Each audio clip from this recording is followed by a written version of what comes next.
नमो विष्णुपदाय कृष्णप्रेष्ठाय भूतले श्रीमते भक्तिवेदांत स्वामिनिति नामिने नमस्ते सारस्वती देवे गौरवाणी प्रचारिणे निर्विशेष शून्यवादी पाश्चात्य देश तारिणे जय श्री कृष्ण चैतन्य प्रभु नित्यानंद श्री अद्वैत गदाधर शिवासादि गौर भक्तवृंद हरे Krishna Krishna Krishna Hare Hare Hare Ram Ram Ram Hare Hare Hare Krishna. So thank you all very much for joining today's session. I apologize. We could not have sessions last 2 weeks because of Balram Jayanti and Janmashtami coming on Fridays, the last 2 Fridays. So we are meeting almost after 3 weeks. So I'll do a quick recap of what we have seen till now in the third chapter. So the third chapter starts with Arjuna's questions because in the second chapter, Krishna glorified Jnana Yoga to be superior Karma Yoga, but asked Arjuna to practice Karma Yoga only. Karmanyevadikaraste ma phaleshu kadachana ma karma phala heturbhur mate sandosto karma. So this actually confused Arjuna. Arjuna thought, my dear Krishna, if you think Jnana Yoga is better than Karma Yoga, then you should ask me to perform Jnana Yoga. Why ask me to perform Karma Yoga? This instruction to me seems to be very an equivocal instruction. So please tell me very clearly, if Jnana Yoga is better, then ask me to perform Jnana Yoga, or else give me a reason why you are asking me to perform a path which you have deemed to be inferior. That I don't understand. You have clearly told that Karma Yoga is inferior to Jnana Yoga, then why did you ask me to do Karma Yoga? So in response to this, Krishna says, "Oh Arjuna, you should understand, Lokesmin Vividha Nishta Pura Prokta Mayanaga Jnana Yogena Sankyanam Karma Yogena Yoginam." Understand, my dear Arjuna, that yes, I did say that Jnana Yoga is superior to Karma Yoga, but that does not mean there is no qualification. Karma Yoga, Jnana Yoga is a choice. Each practice has a particular qualification. So when one reaches a higher qualification, one can practice Jnana Yoga. But when one has a lower qualification, one has to practice Karma Yoga only. And because you have the lower qualification, O Arjuna, therefore I asked you to perform Karma Yoga. This is the explanation. So then he says that in the next verse, he says, Na karmanam anarambhan naishkarmyam purushoshnute na cha sanyasanadeva siddhim samadhigacchati. He says that then Arjuna says, well, look, what will happen if I skip Karma Yoga and just take up to sannyas? I will gradually get used to the path and I will get purified, right? He says, no. It is not possible to get purified by the path of sannyas. By practice of sannyas is a stage which is to be practiced by a person whose heart is already purified by practicing Nishkama Karma Yoga. You cannot skip Nishkama Karma Yoga and practice Jnana Yoga or sannyas. So he says that that is not possible. Merely by renouncing your activities, an impure person, a person whose heart has not yet been purified, by prematurely taking up to sannyas, he cannot achieve perfection. So give up this attitude, give up this understanding. Then he says, Nahi kaschit kshanamapi jatu tishtatya karma krit karyate hi avashak karma sarva prakriti jayar gunai. My dear Arjuna, you will go to the forest and you may live by eating fruits, or you may just live by begging. But you know what will happen? Your nature being a Kshatriya with lot of Rajogun will keep pushing you to act in a way which will be inappropriate to the sannyasa ashram. And being in the sannyasa ashram, when you perform such activities, then you will get sinful reactions. So therefore, this is not a very good uh, proposal. So don't do it.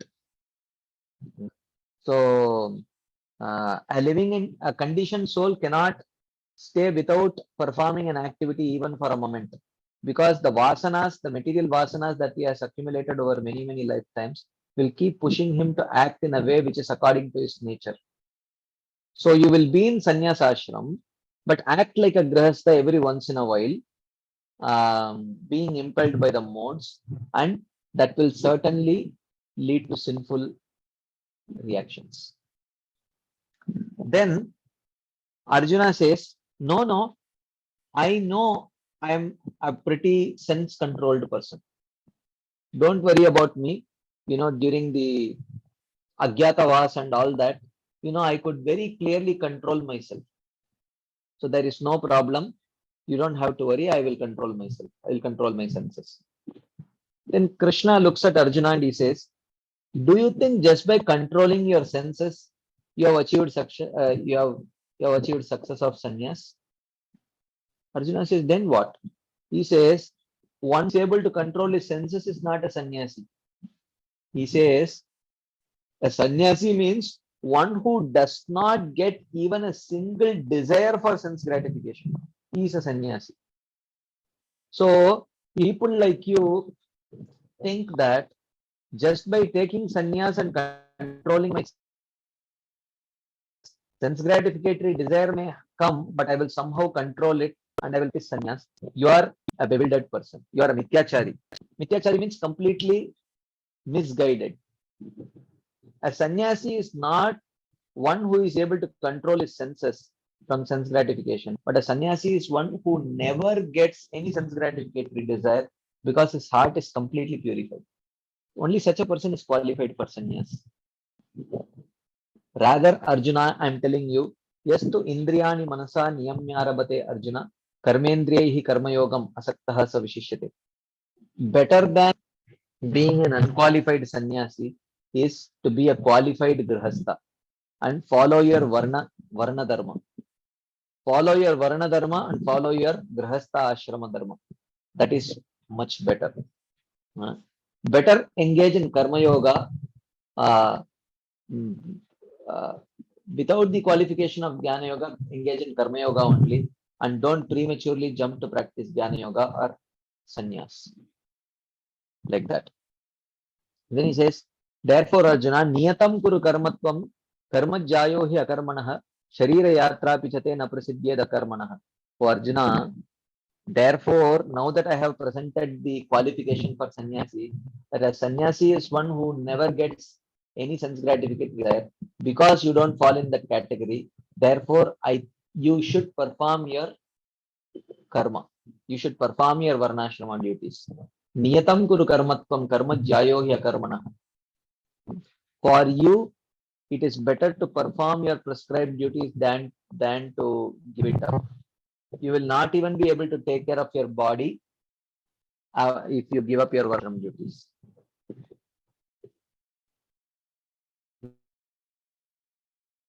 Then I say, Krishna, you are pushing me to perform varnash duties, karma, but the Shastras very clearly say that karma will lead to reaction.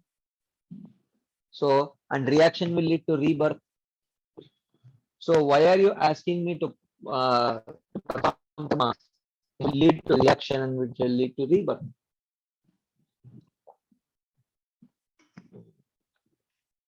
Krishna says, no, this is not right. Not all karma leads to reaction. Yagyartat karmano anyatra lokoyam karma bandhana. Tadartam karma kaunteya mukta sangha samaj.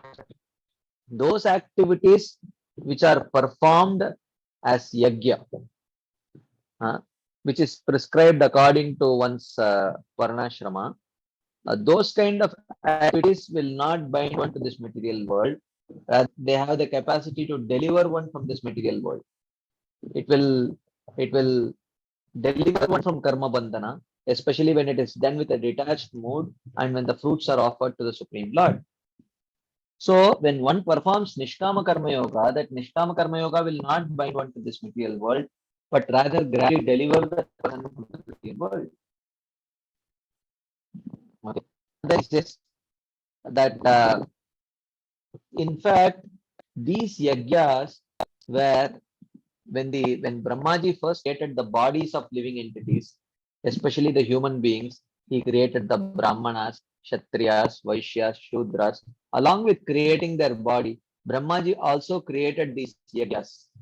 And he told the human beings, Sahayagya Prajashva Purovacha Prajapati Anena Prashavishadvam Eshavostu Ishtakamaduk. He said,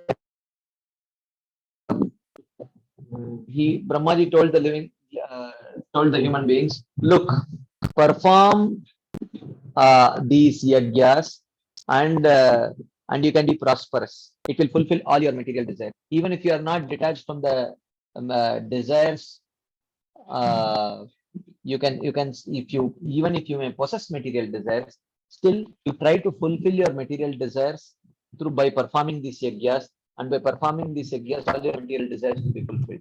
How? He says, Devan bhavayatanena te deva bhavayantu vaha parasparam bhavayantaha shreyah paramavapsata. When you perform these yagyas uh, primarily for the Supreme Lord, the demigods will to accept their shares also, the demigods. And when they accept their shares, they will be very pleased with you. And they will provide you with all the necessities like rain and sunlight, everything. Uh, So then he says, Ishtan Bogan hi vodeva dasyante yajna bhavitaha tair datta napradayebhyo yo bhungte steneva. So one who accepts all these amenities like rain, water, um, sunlight, moonlight, etc., but is not trying to repay that gratitude by performing here, is certainly a thief. Huh?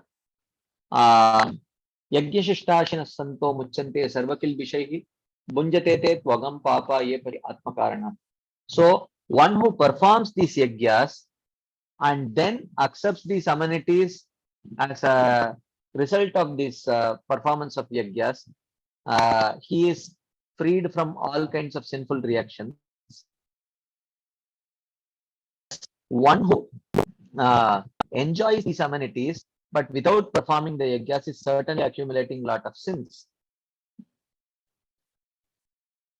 अन्नाद् भवन्ति भूतानि पर्जन्याद् अन्न संभव यज्ञवति पर्जन्यो यज्ञ कर्म समुद्भव कर्म ब्रह्मोद्भवं विद्धि ब्रह्माक्षर समुद्भवं तस्मात् सर्वगतं ब्रह्म नित्यं यज्ञे प्रतिष्ठितम्. Why this yajna should be performed? Because human beings get food or grains. Grains come from rain. Rain come from rains come due to performance of sacrifice. And sacrifice is who should perform which sacrifice is according to one's prescribed duties. The prescribed duties are described in the Vedas, and the Vedas come from the breathing of the Supreme Lord. So therefore, in this way, every sacrifice essentially comes from the Supreme Lord only. So their performance of sacrifice, the Supreme Lord is pleased. So, so therefore, a human being who does not follow this cycle, what is the cycle? Humans food comes from rain comes from sacrifice. So humans perform sacrifice, from sacrifice one gets rain, from rain one gets food. So humans eat food, then they perform sacrifice, from sacrifice comes rain comes food, and so on.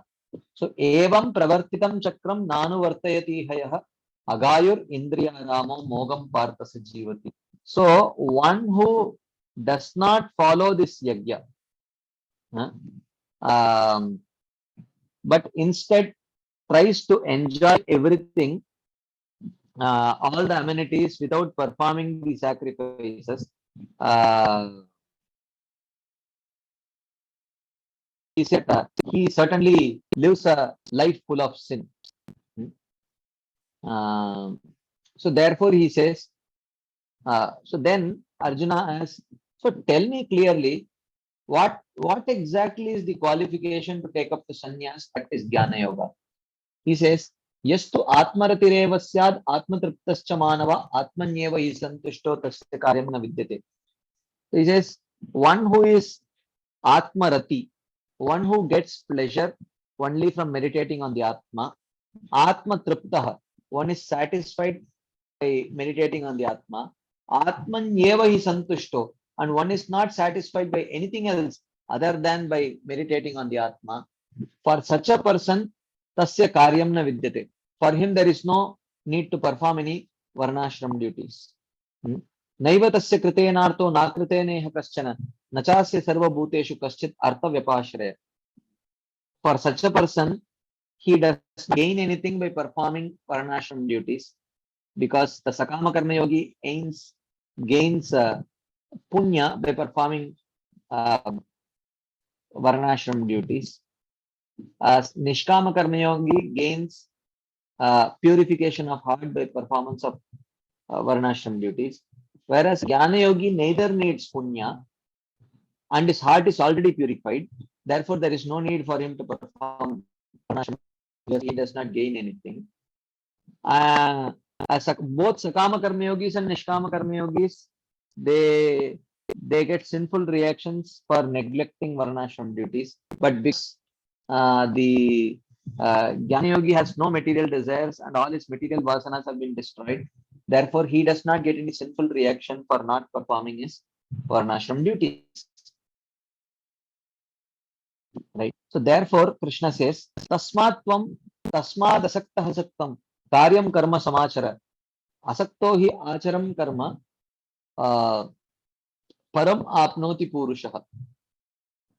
So here he says that therefore Arjuna, because you clearly don't have this qualification of an Atmarati,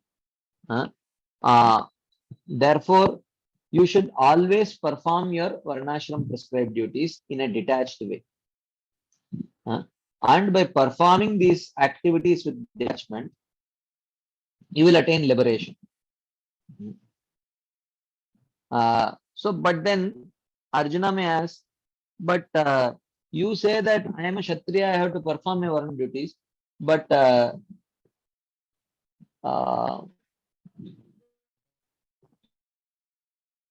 was also there, but he was seen to not perform his Varnashram duties. Is there an explanation for this? So Krishna says, yes. Karmanaiva hi sansiddhim astito janakadayah lokasangrahamevapi sampashyan kartumarhasi. You know what? Actually, Janak Maharaj perfectly performed his Varnashram duties. His heart became purified. He gained a qualification to perform Jnana Yoga. At that point, he gave up his Kshatriya duties. And moreover, he had the next his son to take over. But in your case, your heart is not yet purified by practice of Nishkama Karma. You are just trying to prematurely give up. So this is not right. And then he says, even if you may think that your heart is purified, still, Loka Sangraham evapi sampashyan kartum arhasi. You should consider setting an example for the public because people look up to you. You are a Kshatriya.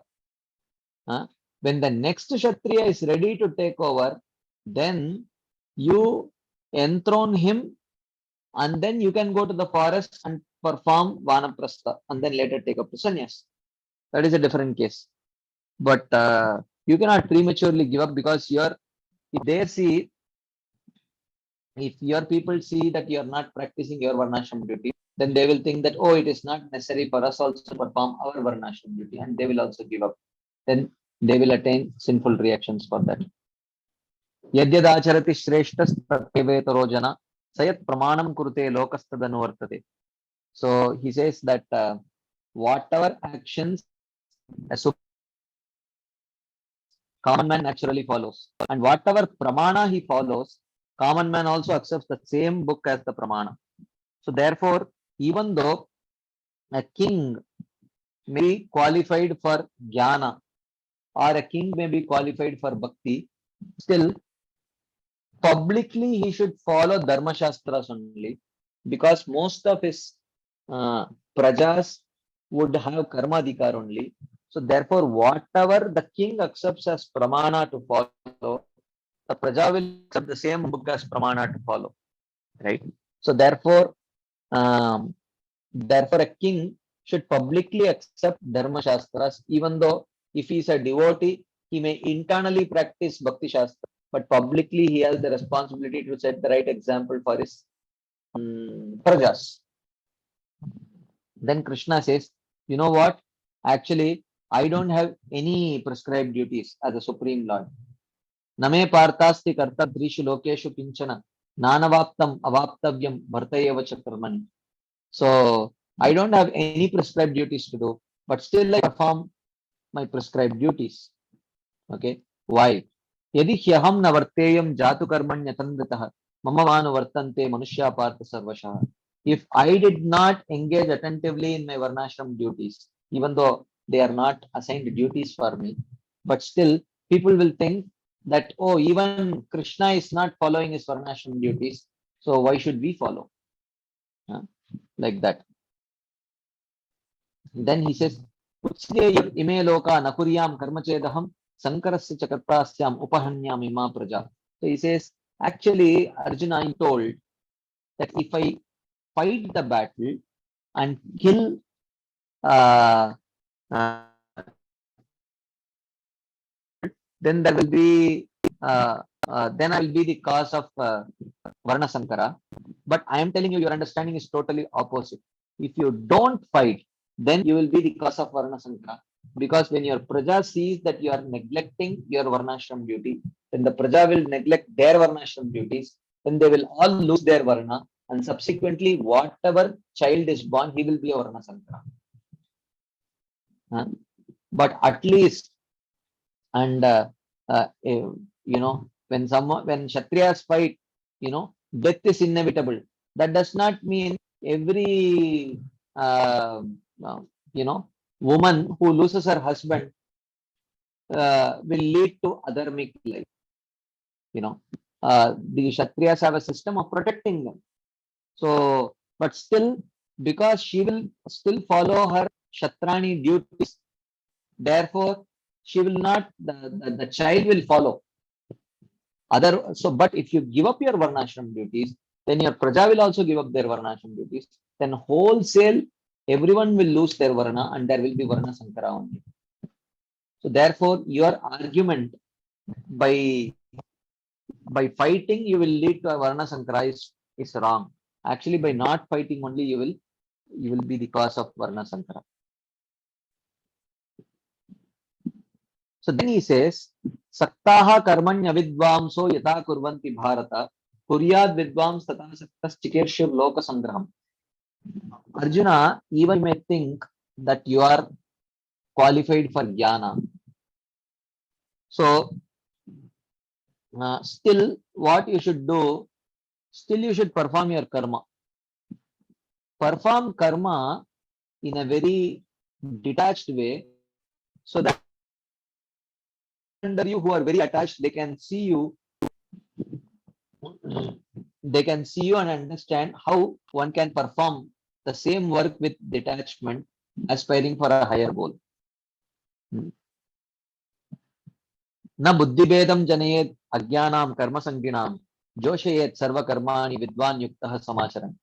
He says that understand that a person qualified for jnana yoga should not go and instruct a karma yogi and say, you know what, jnana is superior to karma. Why are you practicing karma? You should not tell like that, because that person, if his heart is not yet purified, he will prematurely give up his karma yoga, and he will accumulate sinful reactions.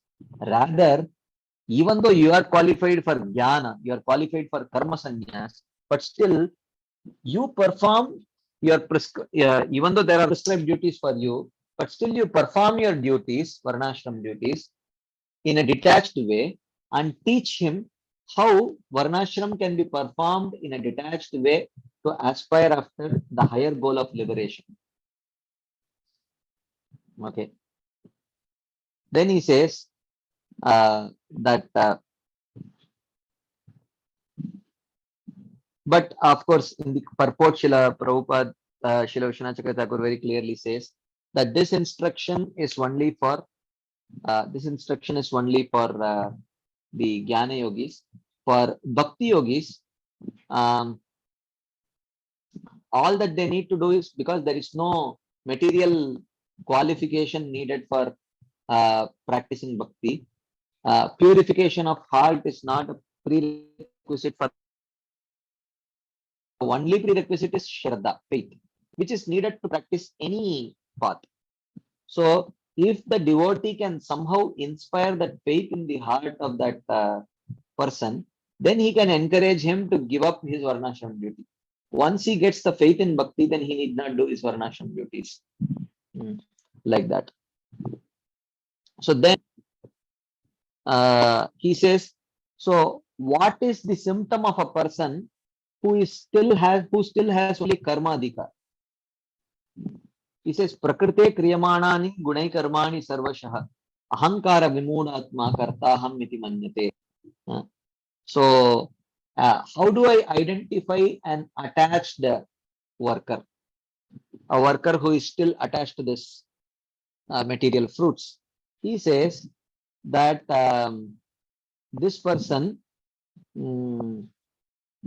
actually the jiva is only the desiring doer. The Supreme Lord is the sanctioning doer, and it is Prakriti which is the executing doer. So this person thinks, I am the desirer, I am the performer, and I don't need anyone's sanction. So that is his mode. So that is the foolish person who is karma sangi. Ajnanam karma sanginam. Like that. On the other hand, symptom of a person who is qualified for karma sannyasa or jnana yoga is tattvavittu mahabaho guna karma vibhagayo guna guneshu vartanta iti matva na sajjate. So such a person very clearly sees that it is only the performing doer, he is only the desiring doer, but eventually activities are performed by the material body and the material senses only. Okay, so he understands. So, and therefore he is not attached to any sense objects. He accepts only whatever is needed to keep his body and soul together so that he can perform his spiritual practice. Prakriter guna sammooda sajjante guna karmasu tana krishna vido mandan krishna vidna vichalaye. Again, Krishna re-emphasizes one has qualification for jnana should not unnecessarily instigate a person who has qualification for karma to give up karma and take up to jnana. Because without qualification, one should not take up to jnana. He should rather perform his karma only in a detached way. Okay. So then Krishna says, Sarvani karmani sanyasya adhyatma chetasa nirashir nirmamo bhutva yudhyasva vigatadjvara. So direct instruction Krishna gives to Arjuna. He says, this is the summary of whatever he has spoken till now. He says that first, Mai sarvani sanyasya. Perform yagyartat karma. Perform yagyartat karma. Adhyatma chetasa. Adhyatma chetasa means with focus on the soul. I want to attain self-realization. I don't want to attain any material benefits by my practice of Nishkama Karma Yoga. I want to attain only self-realization. Okay. Nirmamo nirahankaro. Sorry. Nirashir nirmamo bhut. Nirashir nirmamo bhutva means no possessiveness and no material desires. Okay. And vigata jvara. Vigata Jara means freedom from lethargy in executing your duties. Yudhyasva, perform your occupational duties. So this is actually Varnashram. Varnashram. This is actually Nishkama Karma Yoga. Nishkama Karma Yoga means perfectly performing Yagyartha Karma, with fruits offered to the Supreme Lord, mind fixed on self-realization, having no possessiveness, no material desires, not inclined to non-performance of his prescribed duties. One should perfectly execute his Varnashram duties. This is Nishkama Karma Yoga. In this way, he summarizes Nishkarma Yoga in this verse. And then he says, Yeme matamidam nityam anutishtanti manava shraddhavanto anasuyanto chantetepi karmibhihi. He says that one who follows this instruction of mind with faith and without envy will attain liberation. On the other hand, etvet suyanto nanu tishtanti me matam sarvagyana vimudamstan viddinashtan achetasaha.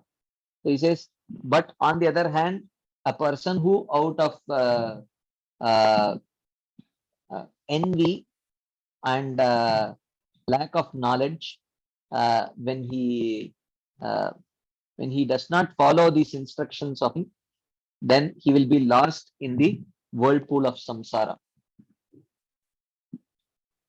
This is where we ended our discussion. This is where we ended our discussion 3 weeks back. Any quick discussion points, comments, questions before we move on to today's verse? Anything anyone would like to share as any questions?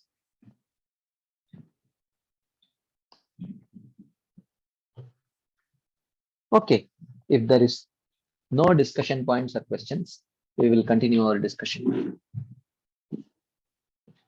Krishna continues. He says, Sadrisham cheshtate swasyah prakritir jnanavanapi prakritim yanti bhutani nigraha kim karishyati. So, jnanavanapi, even a man of knowledge, cheshtate swasyaha prakritir sadrisham. Even the man of knowledge acts according to his nature. Pratimyanti bhutani, all living entities act according to their natures. Nigraha kim karishyati, what can instructions of karma not do for the most fallen? Okay, so everyone helplessly acts according to their nature. So here,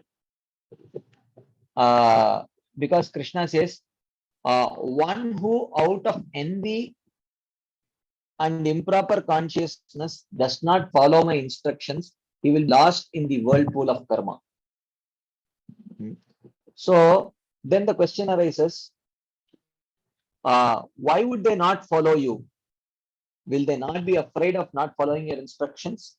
The instructions of the Supreme Lord or the instructions of a king? Why would someone neglect your teachings? Will they not be afraid of punishment? So Krishna says, no, they are not afraid. The senses for enjoyment, even if they are intelligent, cannot consider the orders of the king, the Supreme Lord. This is because of their nature. So once nature will naturally push them to engage in sinful activities or sense gratificatory activities, even though he may have knowledge, many times having knowledge is not sufficient. Sense control, purification of heart is most important to have self control. If purification is not there, mere knowledge of this is not good, this is good, this is recommended, this is forbidden is not sufficient. He says, the Lord explains this in this verse. The Lord explains this in this verse. If the person of knowledge engages in sin, he will receive hellish punishment, just as king punishes, and he will also bear infamy. Still, Even the person of discrimination performs actions which yield a burden of suffering, following his previous sinful habits. He says that, look, when you are um, even when you are committed to properly following the injunctions of the Dharma Shastras, in following your Varna duties, you should expect hurdles or obstacles from your past vasanas, sinful vasanas, which may push you to act against the injunctions of the scriptures. So when that actually becomes very uh,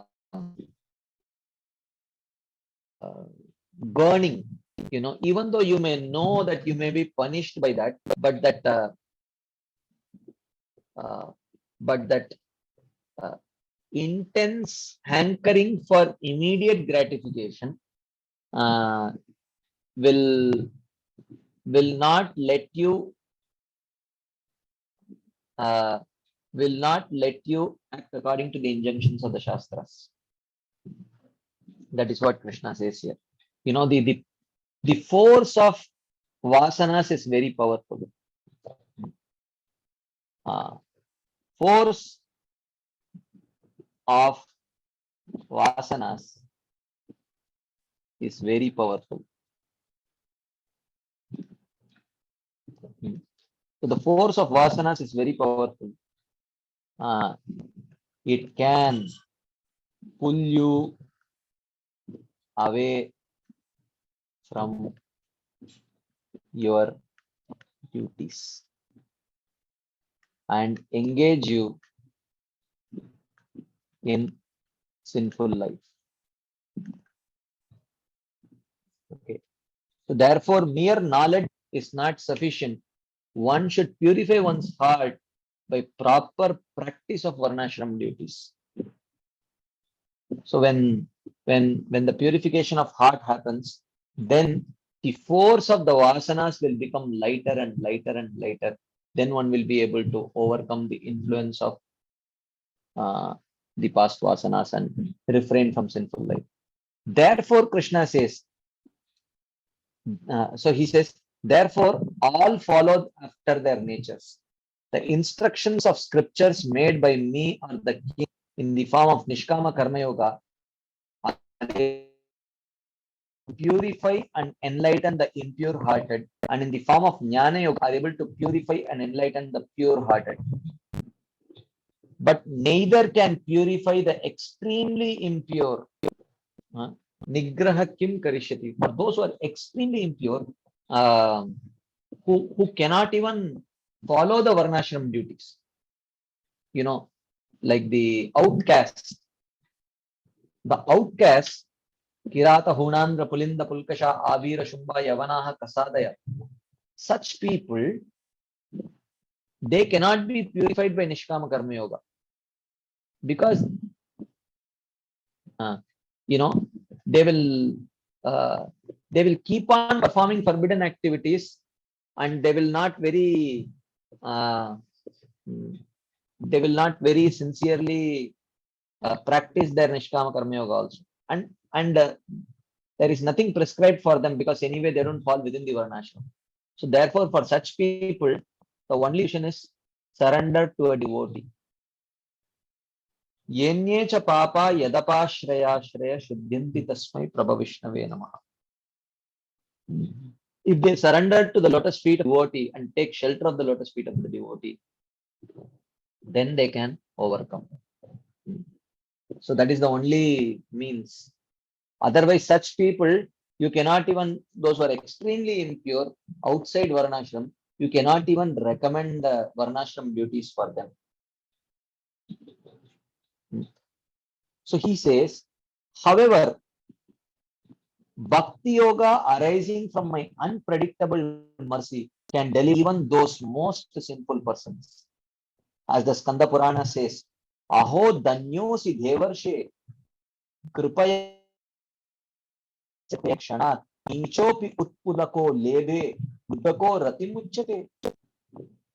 So here someone is addressing Narada Muni. He says, dear friend Narada Muni, you are glorified as the sage amongst the demigods. By your mercy, even a low-born person like this hunter immediately became ecstatic. This is called bhava or rati.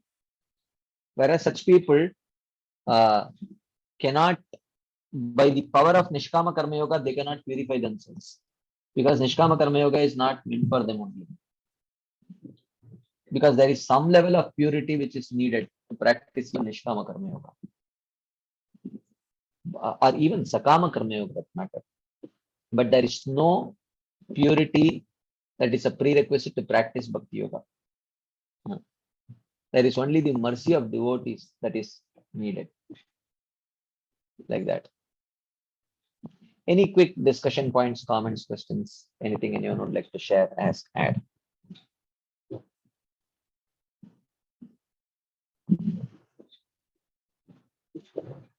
Okay. If there is none, we will continue our discussion. Then he says, Indriyasya indriyasyarte ragadveshau vyavastitau tayornavashamagachet tauhyasya paripanti.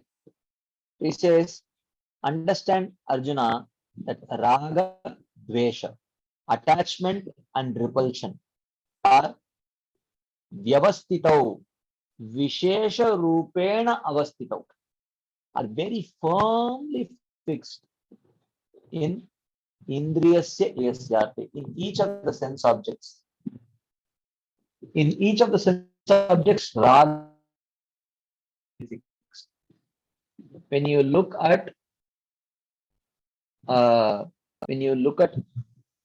ice cream, you automatically start salivating, involuntary bodily response. When you look at Karela sabji, immediately your face curls in distaste, right? So raga and dvesha, based on one's past experience, is very firmly fixed in all the sense objects. So he says, tayor na vasham achet. Krishna says, one should not come under the control of raga and dvesha. Tauhyasya paripantino, they are the two obstacles. So basically, Krishna is instructing Arjuna for a change of paradigm.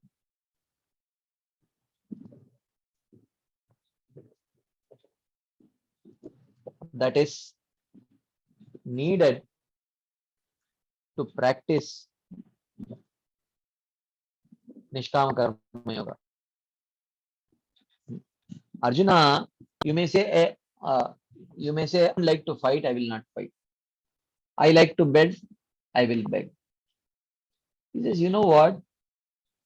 This raga and dvesha, wanting to do what I like and not want to do what I don't like, not considering what is the instructions of the scriptures. He says this is the biggest obstacle. Okay. Tayor na vasham agachet, tauhyasya paripantino. One should not come under this repulsion because they become the greatest obstacles. So therefore, give up this mood of I will accept whatever I like and I will reject whatever I don't like.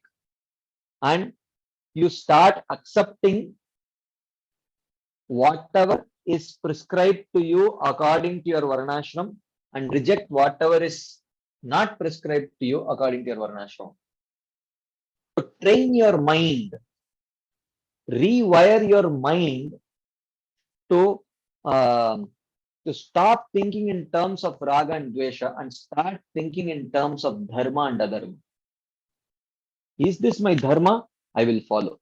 Is this not my adharma? I will not follow. Okay. So basically, this is what Krishna is telling. Therefore, Arjuna, rewire your acceptance reject system. Change your paradigm. This is the paradigm change which is needed to practice Nishkama Karma Yoga. Like that, he says. So he says, since the rules and restrictions of scriptures do not have effect upon those of evil nature, one should limit the senses if one is not under the influence of sinful nature arising from past sinful habits. That is described in this verse.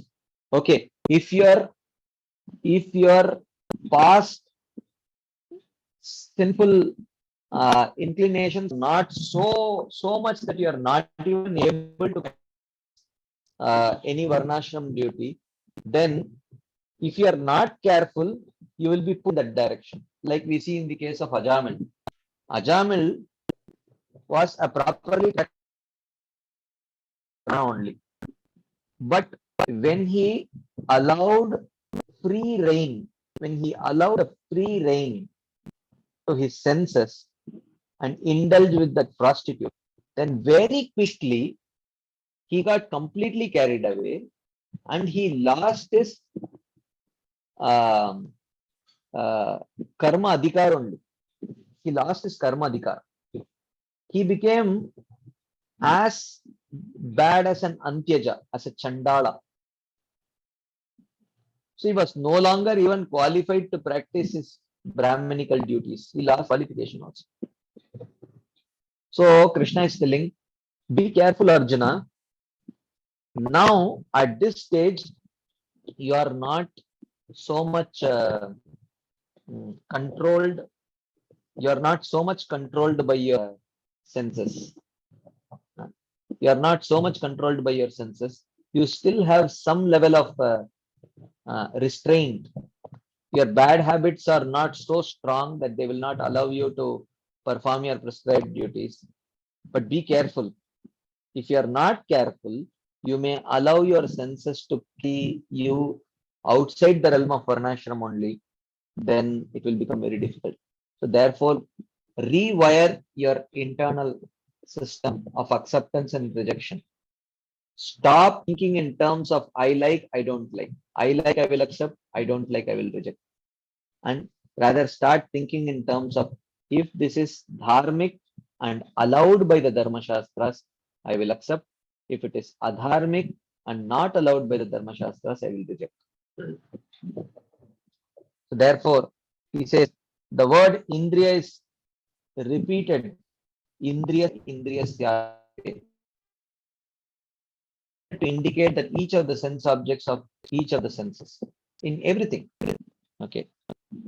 Attachment for what is so he says attachment for what is forbidden by the scripture, such as giving gifts to others' wives, or seeing or touching their bodies, or relation, dvesha, for what is prescribed by scriptures, such as distributing gifts to, serving, seeing, and touching the Guru, the Brahmana, the holy places, and visitors, are firmly fixed in all the sense objects, form, smell, taste, touch, and sound. So this is natural according to our uh, sense gratificatory vasanas, that the desire to perform forbidden activity and the prescribed activities is naturally there. So raga dvesha. Oh, I don't like this even though the scriptures are recommending. Oh, I like it even though the scriptures are forbidding. So he says that one should not be under the control of attachment and repulsion. This is one meaning. Another meaning is this. He says, attachment means seeing a woman and hatred for those that obstruct that enjoyment. Therefore, the mind is attracted to what helps one attains one's goals. The mind is attracted to tasty, tender rice as it is favorable for one's goals, and the mind has a dislike for tasteless, hard rice as it is against one's goals. So every single sense, and when that attachment is restricted, one does not like. Anything that obstructs that attachment, there is hatred. Like that. So he says, one has attached to hearing and seeing one's own sons, but he dislikes seeing or hearing the sons of one's enemies. This we can see, right? One's own children, we tend to be quite a lot lenient and understanding. But when it comes to the children of others, our tolerance level is very, very poor, very low. So he says one should not fall under the control of such attachment and repulsion, which means don't let your senses carry you away too much. Regulate them, rewire them.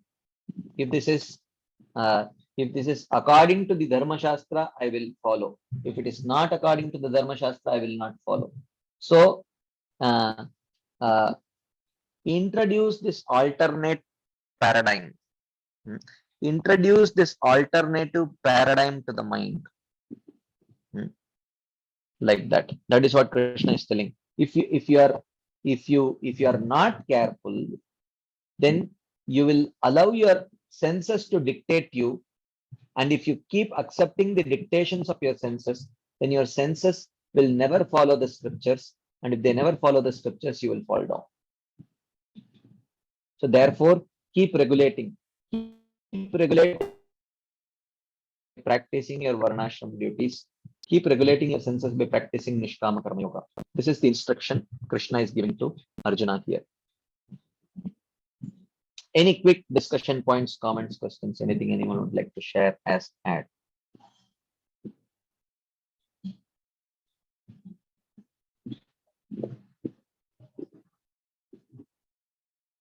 Okay. If there is none, we will continue our discussion. Then Krishna, okay. I think this is probably Shamli Madhavi. Dandat Prabhuji. Hare Krishna Prabhu. Dandat Prabhu. Yes, Prabhu. Yes, Prabhu. Yes. So we were discussing how the Shastras, they give clear instructions on how what you're supposed to do, what you're not supposed to do. So many times there is this urge to do something which is forbidden, and many times it's like you know that on Ekadashi you're not supposed to eat something, but you have this strong temptation. Correct. Correct. Or whatever. It's like you know that you're not supposed to go see too much television or whatever. So how is it that you refrain? What is it that although you know that this is wrong, you're still, the temptation is so much that you get doing it? What is it that protects you, or how is it that you protect yourself from this situation? You got my point? Is it his Got internet? Hello? Yeah, I sorry, I totally lost you in between. Can you please repeat, bro? I think it's my internet problem, maybe. Can you please repeat? I'm sorry. Yeah. So what I'm asking is, many times we know that certain things are Forbidden. not to be done, forbidden, but the urge of the sense is too much, and you cannot stop that. Correct. So what is it that protects us, or how is it that we should protect ourselves from what we know is right, but we are so that we protect ourselves from succumbing? Actually, Prabhu, this is a very good question.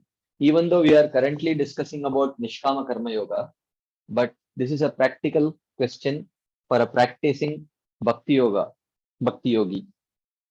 So, So how do we protect ourselves? First, we should understand that these urges, strong urges, indicate impure heart, which is filled with lot of vasanas.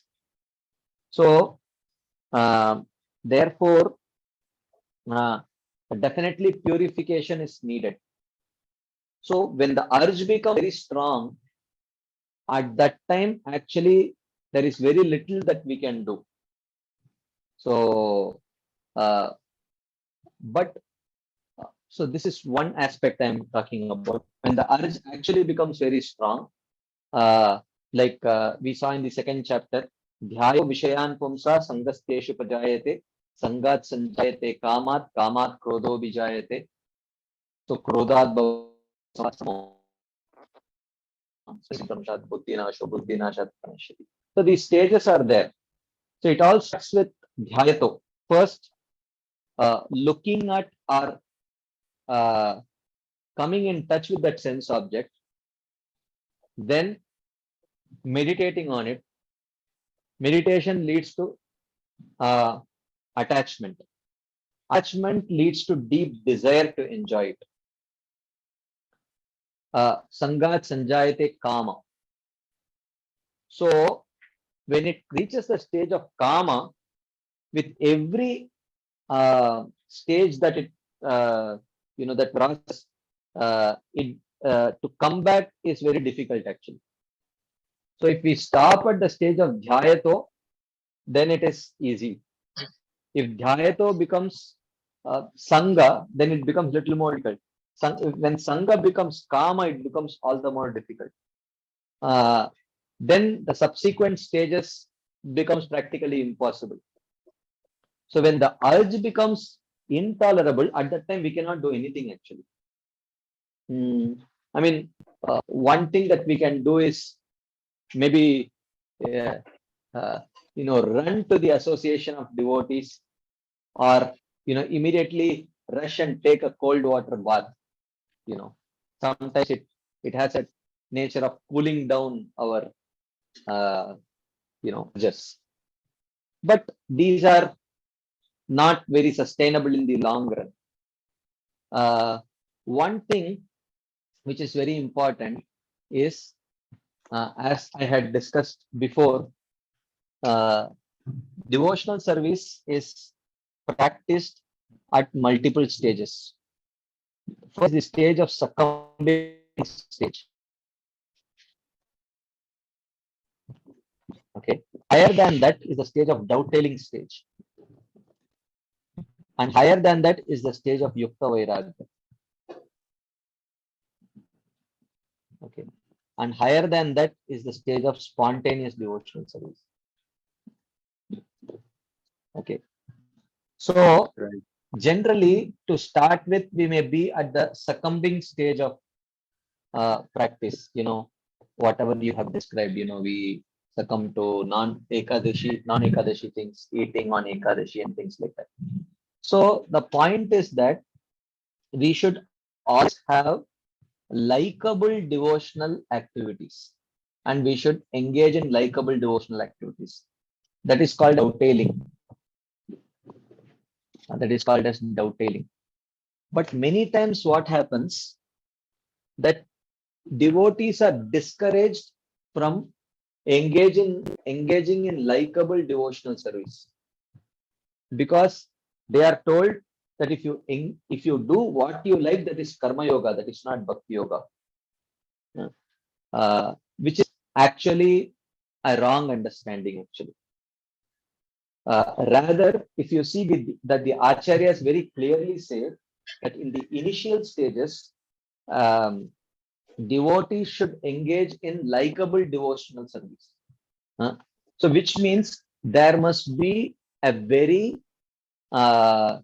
tangible devotional way of killing boredom, because people engage in these kind of urges because they don't have a tangible way of killing boredom, and especially because devotees are told that if you do what you like, that is karma yoga. That is not bhakti yoga. That will not please Krishna. I mean, this is a very wrong conception actually. This is not at all true. Actually, within the devotional realm, one should have lot of likable activities. Especially leaders should encourage the subordinates to should identify what they like and engage them in those activities, because only in that way they will overcome the urges of the senses, and they will go from the succumbing stage to dovetailing stage, and from dovetailing stage they can come to yukta vairagya. But many times, very innocently, even uh, you know senior devotees or the leaders, they expect that the subordinates should come directly from succumbing stage to yukta vairagya, while they are struggling with killing boredom and you know control their sensory urges uh, mm, by not engaging them in material activities, uh, uh, while they are struggling, and on top of that they are told, if you do only those things that you like, then that is not at all bhakti, that is karma yoga, like that. So people think that, okay, as a duty I have to engage in devotional service. I cannot think about what I like. But then later, when the urge comes, because they are not able to kill that boredom, then they engage in forbidden activities. So therefore, it is very important that devotees are encouraged, especially identifying that they are prone to succumbing. They should be encouraged a lot to identify likable devotional activities, and they should be encouraged to pursue them. So in that way, slowly they will learn to dovetail their inclinations in a Krishna conscious way. And when they dovetail it, then their senses will get purified. And when their senses become purified, they will develop detachment. And when they develop detachment, then they will be able to practice Yukta Vairagya. So this is a very important aspect actually. Wonderful, wonderful. Thank you, Prabhuji. Thank you for that. Wonderful. Thank you. Barsana Kumari Mataji. Hare Krishna. Shamlal Prabhu, yesterday, no, this is for Shamlal Prabhu. Same question was asked to Jayadvait Maharaj, because Maharaj is in GV. So the same question was repeatedly asked by maybe Krishnam Prabhu, Prem Lila Mataji, and Nimai Lila Prabhu, that how can we overcome? And Maharaj is on the platform of, so Maharaj said that, see how we chant that, please engage, O Krishna, in my devotional service. Please engage me in your devotional service. Please engage me. And when such things comes up, any anarthas comes up, he said, chant only, but please engage, please Krishna, let me overcome this. Please Krishna, let me, your chanting should be in that way, he said. But there are no remedies. And then Maharaj is on the other platform, so he says that only the remedy, no therapy, nothing, only the remedy is chant Hare Krishna. First you are asking for service, and because you are not engaged properly, you are doubted on those other activities. So chant only, but thinking in their mind and requesting Krishna and begging for Krishna that please let me be able to overcome this lust or greed or whatever is troubling me. And then one beautiful point Maharaj made, he said, is there in Bhagavad Gita only, then he said that for temporary thing, if you give up the eternity, anyways temporary is, anyways you are going to lose it. There is no loss. But if for eternity you are giving the eternity for temporary thing, then there is a loss. So we have to keep it in mind that temporary, anyways, it is going to be lost. So let us stick to the eternal things. That's what Maharaj said. You can hear that class, Prabhuji Jayadvait Maharaj yesterday's Bhagavatam class in GV. Hare Krishna. Thank you.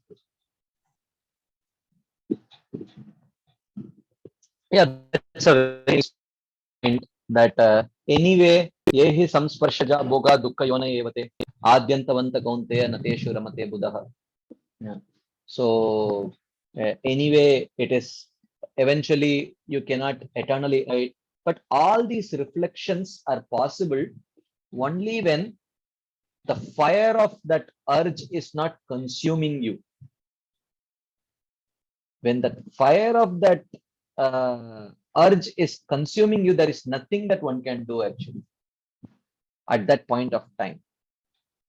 But these are more sustainable solutions, you know.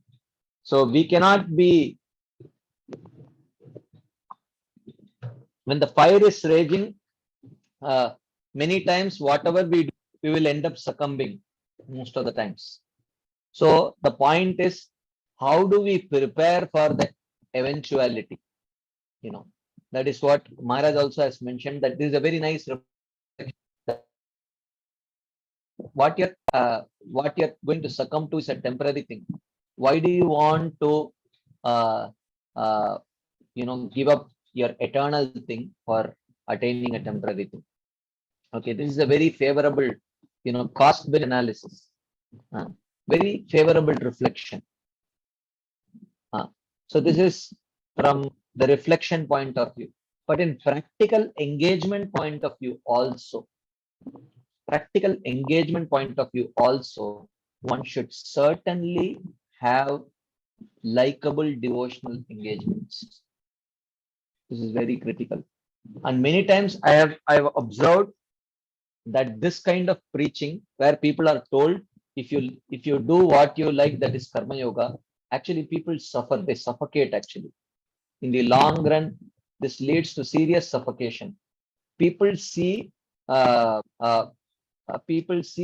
bhakti yoga as only a means of progress, but they don't see it as a viable means of joy. And they get some joy. They are made to feel many times very guilty. If you are enjoying it, it is not for Krishna's pleasure. Right? That's okay. Primarily, we want to do it for Krishna's pleasure, but at the same time, there is nothing wrong. So it is better than enjoying eating prasadam, or it is better than enjoying singing kirtan than to sit and watch TV.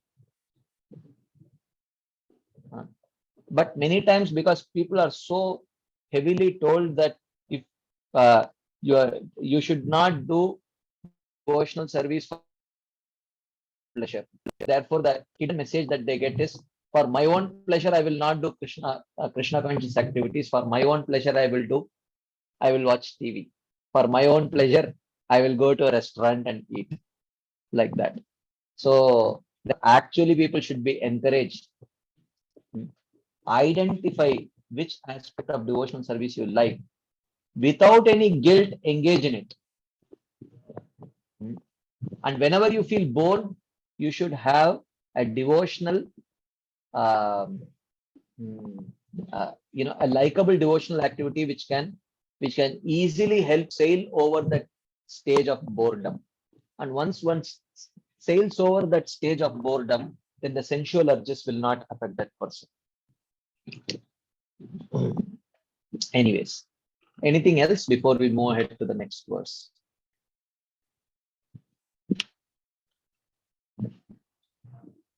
Okay, if there is none, we will continue our discussion.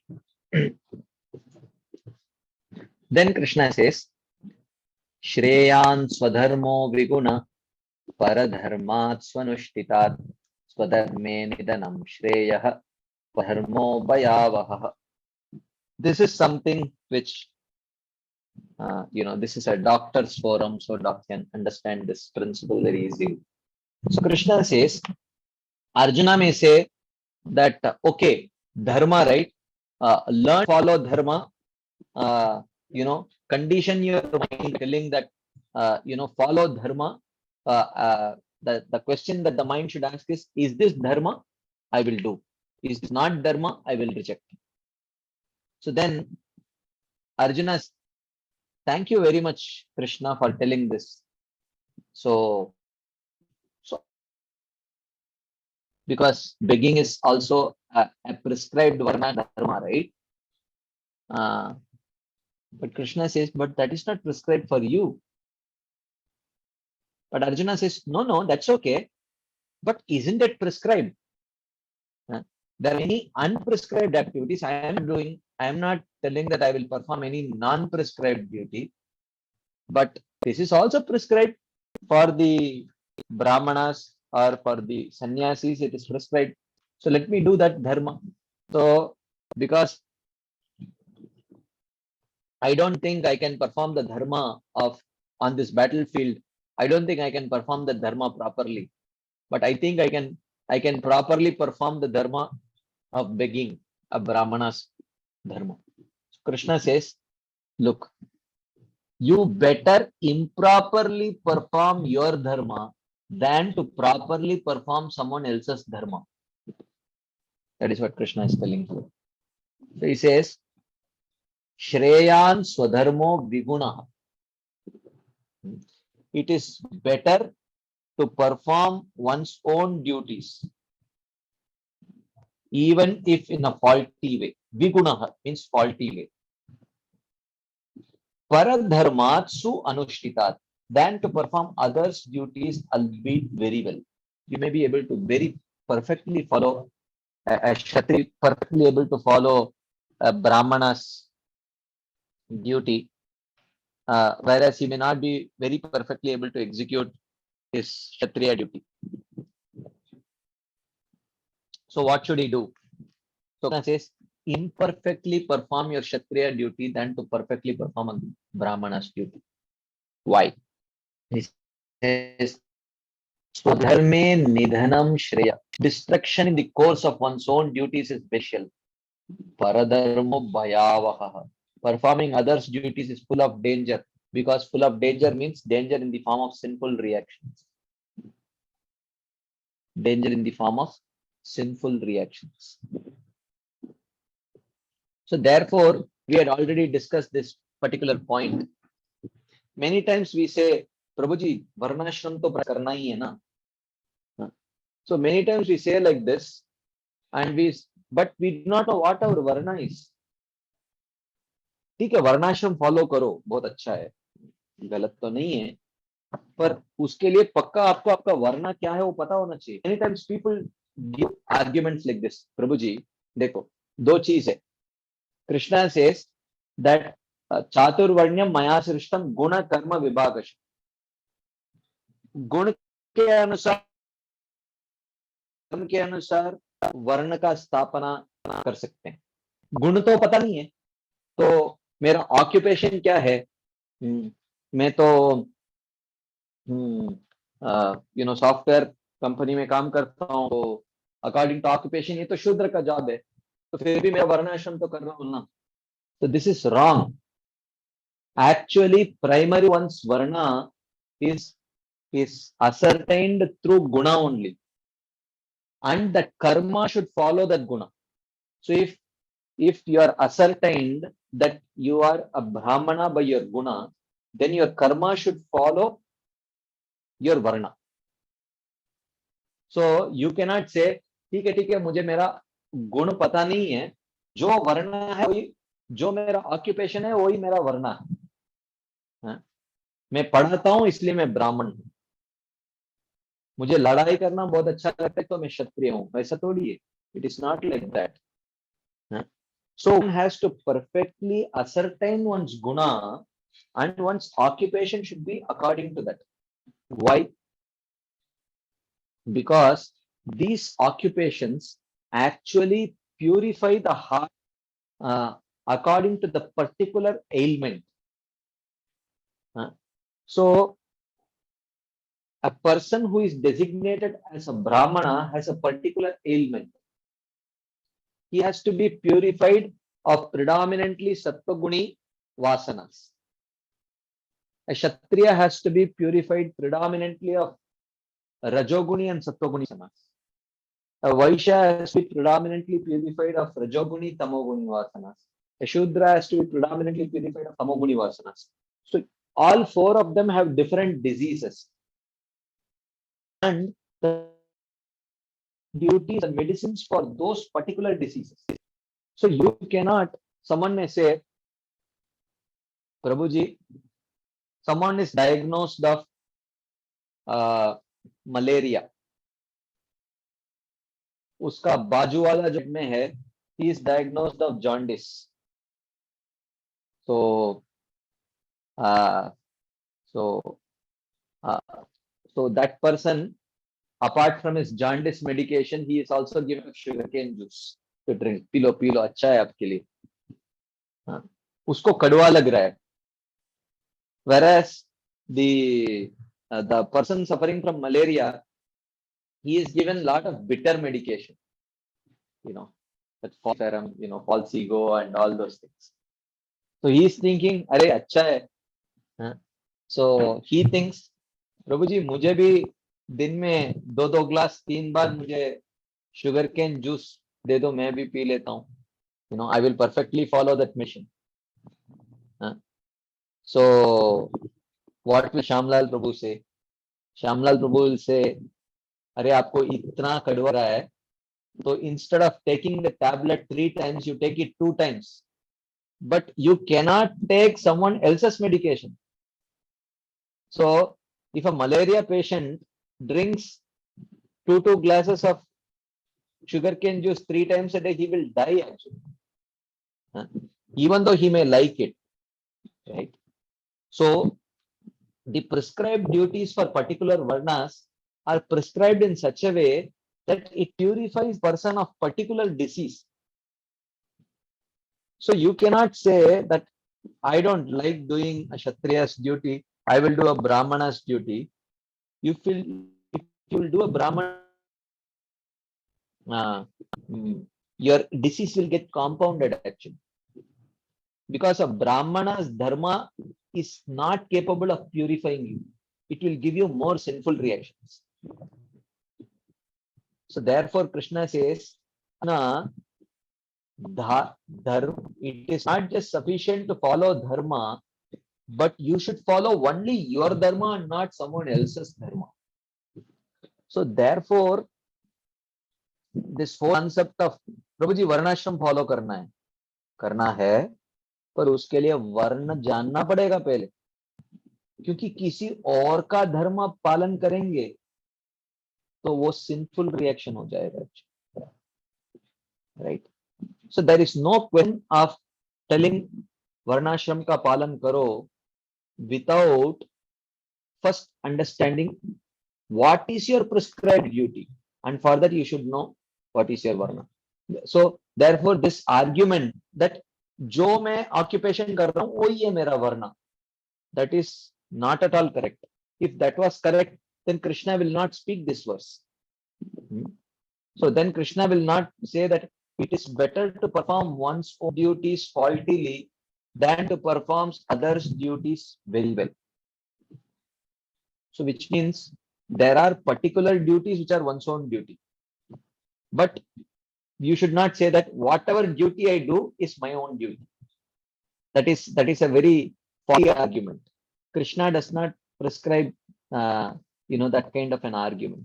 He says first you know your varna, then you know your prescribed duties, and irrespective of whether you like those prescribed duties or not, you do it.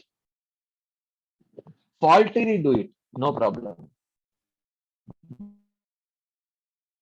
Don't take else's prescribed duty, that will compound your problem, because that prescribed duty is not capable of curing your disease. Like that. So therefore, this is not a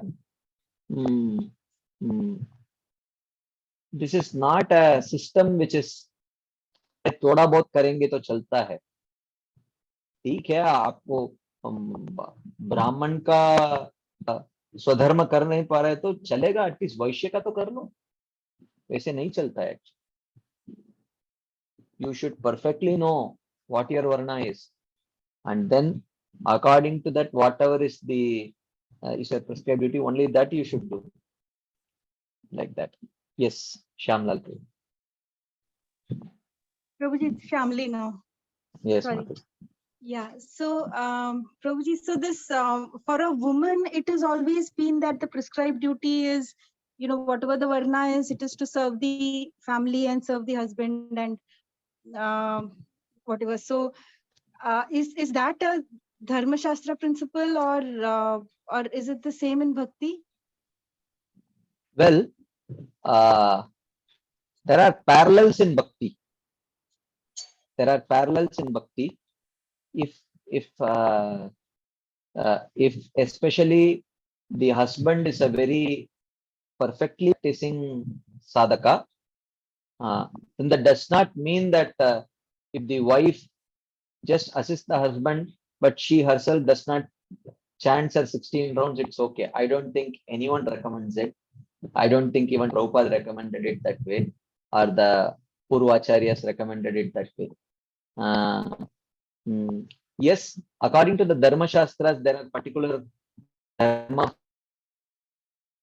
the woman, which is primarily to assist the husband in his practicing dharma.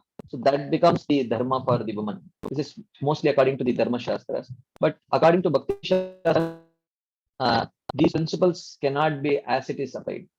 Certain things which, you know, husband 16 rounds is for him, and the wife has to chant her 16 rounds for herself. It's not.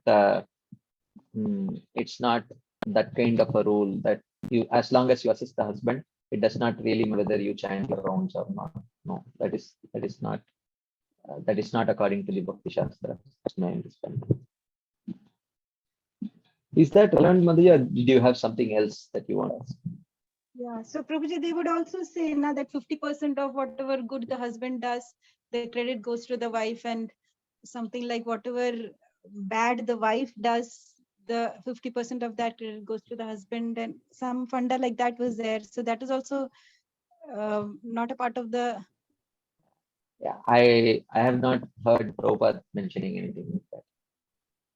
Yeah, that may be a dharma. That sounds more like a dharma shastric rule, because you know, it is there in even in the when it comes to the king and the prajas, also a similar principle is there.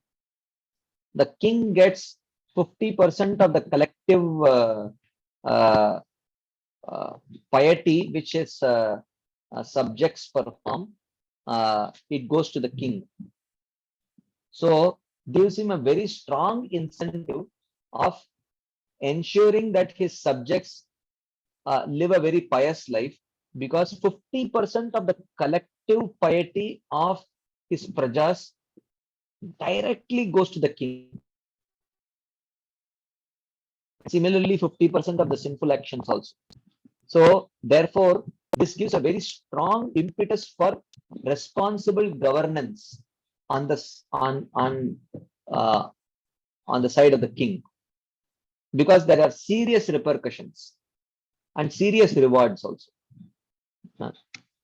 But this sounds more like a dharma shastric principle rather than a bhakti shastric principle. That's my understanding. Is that relevant, Madhu? Yes, Prabhuji. Thank you.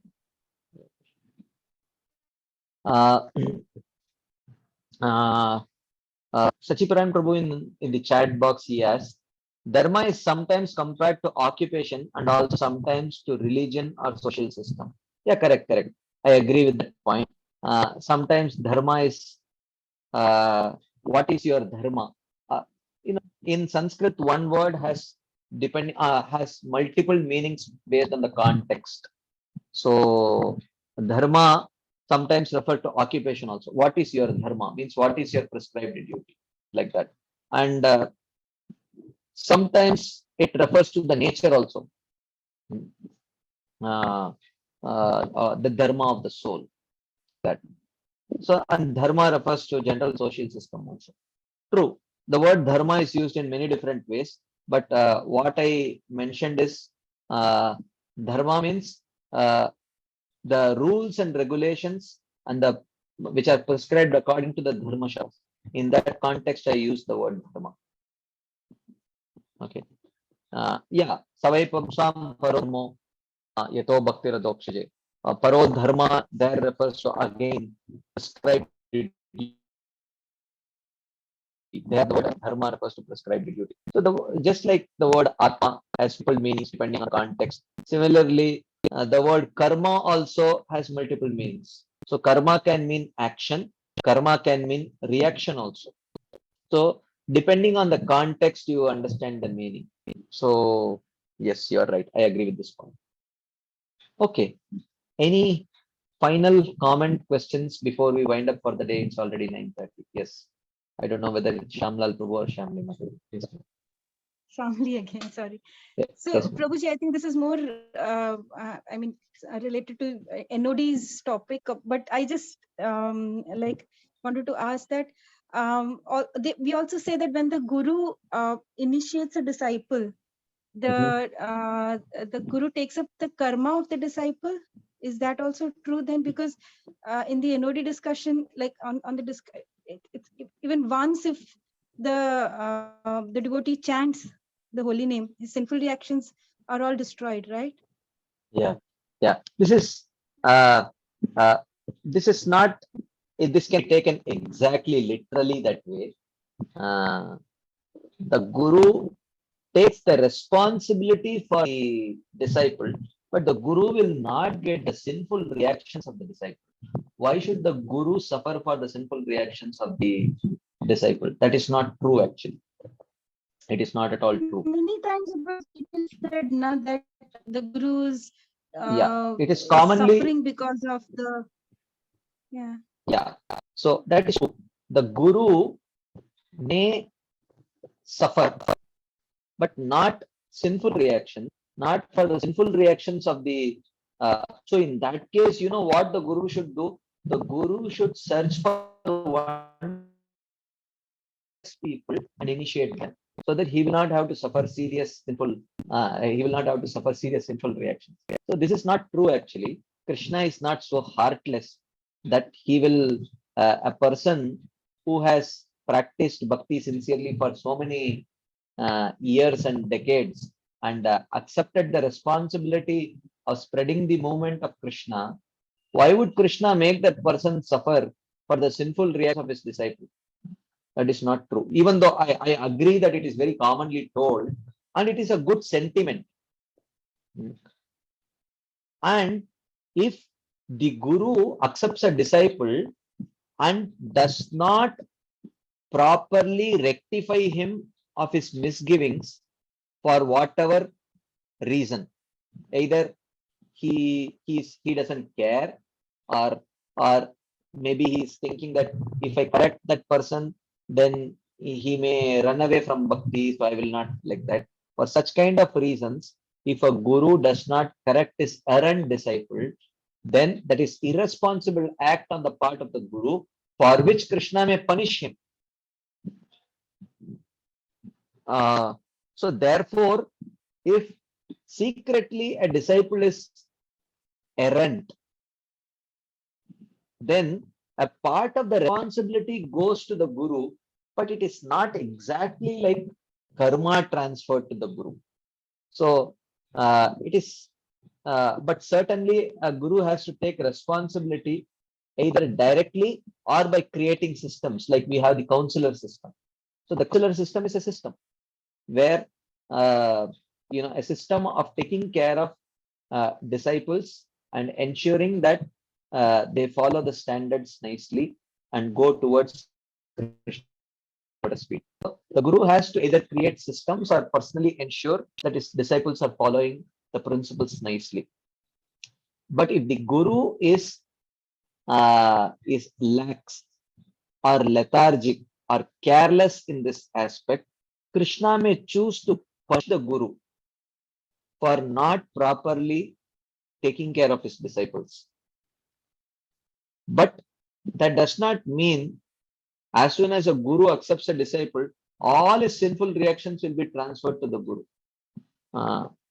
This is not true. Even though we do speak about it that way, but this is not actually a Siddhantic understanding. It's my understanding. I have not read it anywhere, and this is not correct. That's my understanding. Is that relevant, Madhu? Yes, thank you, Prabhuji. Right. Okay, so I think we will pause here. It's already time. So thank you all very much for your patient listening and your enthusiastic participation. We will meet again next Friday.